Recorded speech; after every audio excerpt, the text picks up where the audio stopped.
So for a little change, I decided to go to the gym today. I have not been to the gym for months.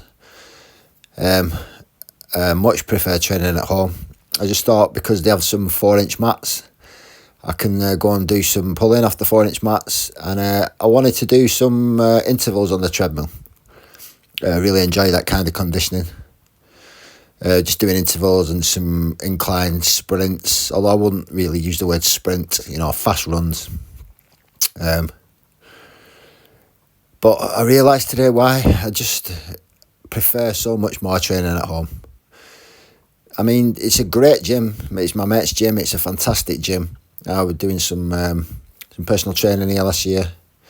Used the gym a lot. Of all the gyms near where I live, this is by far the best. Brilliant gym, got the best equipment, but I just prefer training in my basement.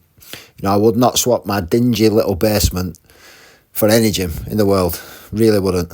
Even the state-of-the-art gyms in Dubai.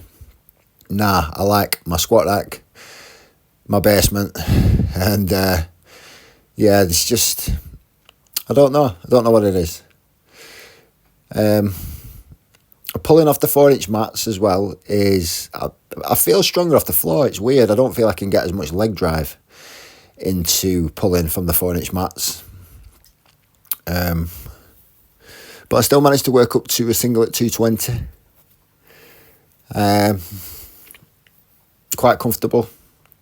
Could have probably pushed it to 240, but I left it at 220.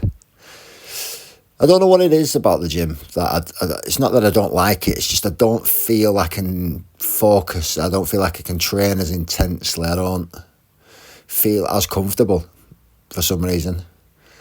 It's the familiarity of equipment, I think, at home. My squat rack is just so, I know how everything, I can rest as long as I want. I don't have to worry about people wanting to use the equipment after me, getting in people's way. It's a funny one. I always trained at gyms. I've only been training at home 3 years. So it is a 220. As you can see on there, that it didn't look not the greatest technique, but like I say, I just feel stronger off the floor when I'm pulling. I'd do a little shuffle to the side there to get the weights on the mats properly. And again, I said I wasn't going to do reps, so I'm not listening to what I said I was going to do. But there was a nice set of 5 there at 180 kilos. And then I moved on to the treadmill. I used to train a lot on the treadmill. About 10-15 years ago, I was on the treadmill 4 or 5 times a week. I prefer it to running on the road, really, because you can set the speed to an exact speed. It's really good for intervals, fartlek training, that kind of thing. And what I used to do is I would do 30-second all-out sprints on speed 12, which is maximum speed, and incline 15, which is maximum incline. That was at my fittest. I'm not quite there yet.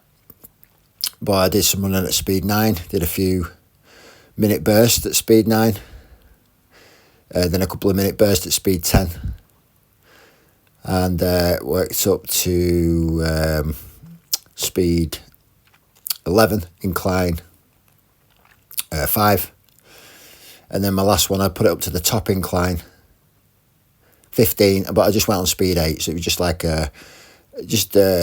not a sprint, not a jog, just a decent pace run up the hill. Now my legs will be in bits tomorrow. They always are after these. My quads seems to batter my quads, and obviously because I've not done it for so long, it's really going to affect me. So next time I squat, I'm going to feel it.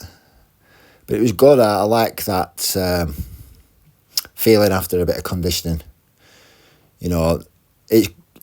It's good for this. I get a good feeling after training weights, but nothing beats the feeling after a hard conditioning session. Them endorphins that it releases, and after you just feel so good. That's why I really like the conditioning aspect of it, and obviously it helps with your lifting as well. But I'm a bit bulkier now than I used to be when I was younger, doing this cardio. But I might try and aim for 1 or 2 of these sessions a week. Maybe 1 or 2 bag sessions. Try bringing back the burpees in. And although I'll probably change my mind tomorrow we'll get focused on this conditioning for a while.